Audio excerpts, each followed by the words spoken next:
بسم الله والصلاة والسلام على رسول الله. ازيكم حبايبي؟ عاملين ايه؟ يا رب تكونوا بخير وفي سعادة وهنا يا رب، ويجعل ايامكم كلها فرح وسعادة وهنا وراحة بال وجبر خواطر، اللهم امين. هنبتدي الفيديو بتاعنا النهاردة بالاكلة الحلوة اللي انتوا شايفينها ديت، مكملين معاكم في سلسلة الاكلات الموفرة قبل رمضان. عشان نستعد لميزانية رمضان والعيد إن شاء الله. ربنا يا رب كده يبلغنا إياه على خير، ويفرح قلوبنا دايما، ويعمر بيوتنا، ويجعل بيوتنا كلها خير وعمار يا رب. معانا صدر فرخة. يعني لو أنا بدأت كده بسم الله عندي فرخة بقطعها 4 تربع، باخد الكتف لوحده، يعني باخد الوركين وكتفين، وباخد الصدر اللي هو الحتة اللي بنعمل منها البانيه. يعني انا بقطع الصدر نصين، باخد الحتة اللي فيها اللحم دي، هي دي اللي هنعمل منها الأكلة بتاعتنا النهاردة. أيوة، أكلة بصدر فرخة هنعمل هتكفي 4 أفراد. في الأول كده غسلتهم كويس ونقعتهم في المية بننقع فيها الفراخ العادية خالص، اللي هي فيها ملح وليمون، وحطيتهم قطعتهم حتت صغيرة وحطيتهم في الكبة. حطيت معاهم فص واحد توم بس. ده كان قلب رغيف فينو عادي خالص. انا شلت القشرة بتاعته اللي هي من بره اهي، واخدت القلب بس. عندك توست ماشي، هتقطعي برضو الجوانب بتاعته وتاخدي منه حتتين كده تحطيهم مع الفراخ. عندك عيش كايزر برضو، هتشيلي الوش بتاعه والقاعدة، وتاخدي القلب بتاعه برضو. وهنبتدي نحط بقى البهارات بتاعتنا. عندنا بابريكا، عندنا 7 بهارات، وفلفل اسود، وشوية ملح، وهنحط كمان معلقة نشا. النشا مش هيخلي الفراخ بتاعتنا او الناجتس النهارده اللي هنعملها تكش، مش بتكش، مش بيخليها تكش في النار. تمام. وعندي كمان كيس فيجيتار.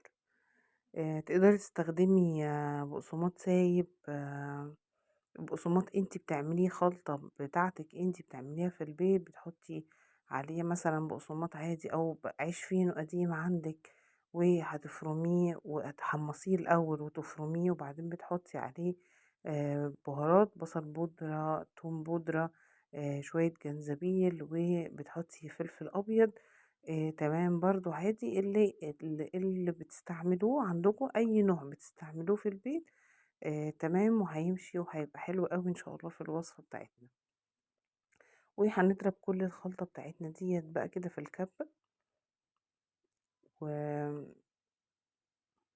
وهنلمها. هنحاول على قد ما نقدر كده ان احنا نخليها تتفرم، مش فرم ناعم قوي، يعني تكون ايه خشنة شوية. وهوريكم دلوقتي القوام بتاعها هيبقى عامل ازاي بعد ما هضربها في الكبة.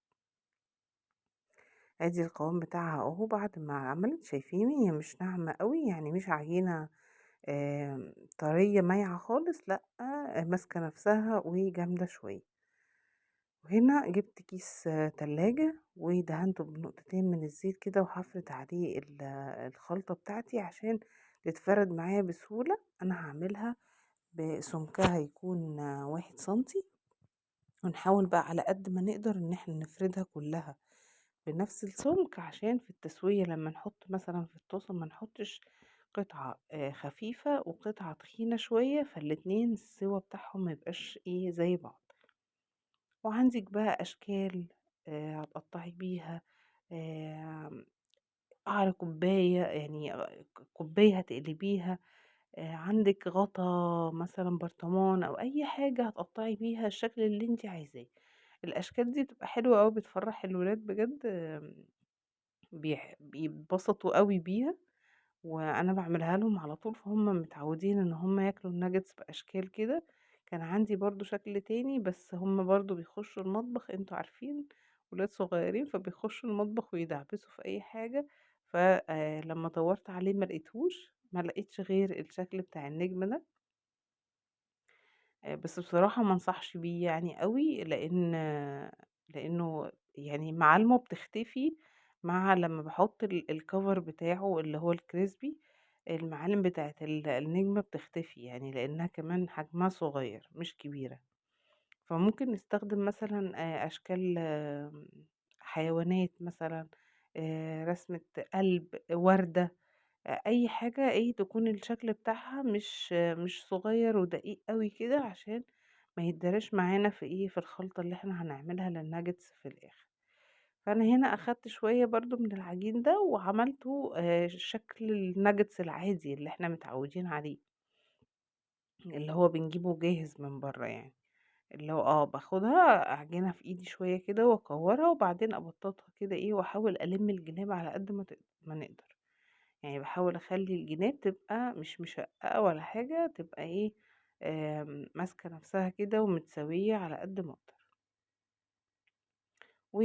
هنخلص بقى كل الكمية بتاعتنا ديت، الأشكال زي ما اتفقنا، الأشكال اللي انتي عايزاها اللي تحبيها خالص.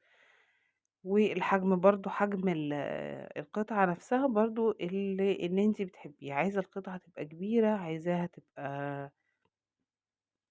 تبقى صغيرة، براحتك. هنا خلصت الكمية كلها وهغطيها، هغطيها بالكيس المشمع أو ورق الاسترتش عندنا عادي، وهحطها في الفريزر حوالي من نص ساعة لساعة. وده بعد ما طلعت من الفريزر اهي. وعندي ده كريسبي بيتباع سايب كده عند العطار، اسمه كريسبي مش بقسماط. هو إيه، حتت كبيرة شوية كده شبه الكورن فليكس لمّا نضربه في الكبة ويخلّيه خشن شوية، مش ناعم أوي، مش powder يعني. فدول كلّهم ب4 جنيه، كانوا ب4 جنيه. فأنا أخدت نُصّهم، يعني أقل كمان بيتهيأ لي من نُصّهم، وعملوا لي الكمية دي كلّها. بُصّوا هنا أنا جيت أعمل بيه، أنا كنت متعودة دايمًا لمّا باعمل للولاد الnuggets إن أنا باحطها في بيض. يعني باضرب بيضاية كده مع شوية فلفل الأبيض أو فلفل أسود لو ما عندكيش فلفل أبيض، وشوية ملح، وباضربها وممكن أزود عليها نقطتين لبن. لكن أنا بصراحة ما كانش عندي بيض في البيت، وما عرفشش أنزل أجيب، فحطيت عملت الcover بتاعي باللبن.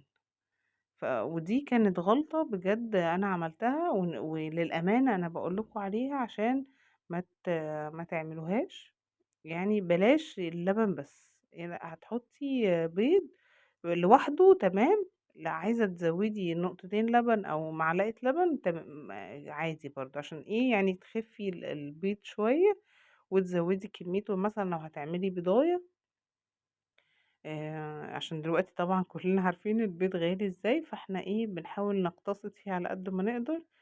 بس ما كانش بصراحة ما كانش عندي، يعني قُلت لجوزي يجيب لي، بس هو اتأخر في شغله، وكنت أنا كمان عايزة خلاص بقى أعمل الغدا للولاد، فعملته باللبن كده. فدي غلطة بجد ما تعملوهاش، ما تكرروهاش يعني. هتشوفوا دلوقتي هي ليه باقول لكم ما تحطوش الcover باللبن بس. ده مالك ابني الصغير بيصبح عليكم بقى اهو، بيقول لكم ما تنسوش اللايك، اعملوا لنا لايك. ف هنا خلصت الكمية اهو كلها، وبصوا شايفين النص كيلو، النص كيلو الحبة النص اللي انا اخدتهم الكمية اتبقى منهم كمان. هنا انا لقيته خشن قوي ومش هيمسك في الناجتس، فاخدته فرمته في الكبة شوية وبعدين كملت بيه. يعني نعمته شوية اكتر، لأنه كان حبيبات تخينة أوي. وموسى كمان أهو برضه بيمسي عليكم وبيقول لكم ما تنسوش اللايك. وهنروح بقى على البوتاجاز بتاعنا كده في زيت شوية غزير، يعني مش عالي أوي. احنا عاملين الناجتس بتاعتنا سمكها 1 سنتي، فاحنا مش محتاجين زيت، مش هنعمل مثلا ستريبس أو كريسبي يعني. تمام. بصوا بقى شايفين ما شاء الله الكمية بتاعتي قد ايه من الصدر بس اللي احنا أخدناه من الفرخ. يعني عندي الفرخة هتعمل لي أكلتين محترمين. يعني عندي 4 قطع فراخ، وركين وكتفين، وعندي كمان ايه الأكلة بتاعت الناجتس. احنا طبعا قدمنا على القناة أكتر من أكلة بالصدر الفراخ، بصدور الفراخ، عندنا ممكن نعمل الفرخة بتاعتنا ديّة بكذا طريقة إن هي تكفّينا أكلتين و3 كمان. يعني لو دورتوا شوية على القناة هتلاقوا أنا عملت كام أكلة ب فرخة واحدة بس. هنا أنا باقول لكم إن أنا كنت مهدية النار مش عايزاها عالية أوي عشان ما يتحرقش مني الnuggets. هنا بقى بُصّوا أنا باقول لكم هنا ليه أنا ما تستعملوش اللبن بس، وهي طعمها بصراحة طعمها حلو أوي، وهي ريحتها تجنن، بس اللبن بُصّوا مغمّقها إزاي، غمّق الnuggets نفسها، فجرّبوها بس تجنبوا الموضوع ده، هتلاقوا الطعم بجد حلو أوي وهتعجبكم، وما تنسوش اللايك بقى، والسلام عليكم ورحمة الله وبركاته.